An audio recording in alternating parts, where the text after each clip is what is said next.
A la llarga crisi que pateix el sector de la pagesia malgrat de mar, en bona part deguda pels preus baixos que es paguen pels seus productes, s'hi ha d'afegir l'onada de robatoris dels últims 3 anys, el fred i les glaçades ocorregudes a principis d'aquest mes de febrer.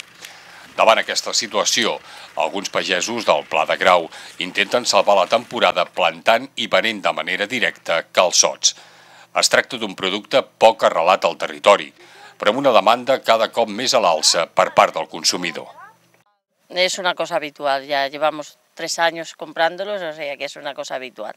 Nosotros hemos comido aquí, los hemos comido en Tarragona, están igual, más o menos igual, y aquí los hacemos nosotros.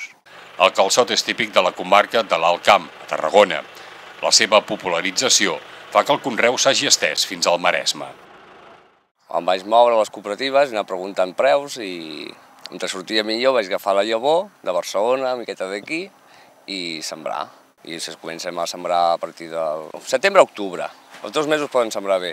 I ja pel gener, febrer, març, que hi hagin calçots. El secret és la frescor, és acabats de collir.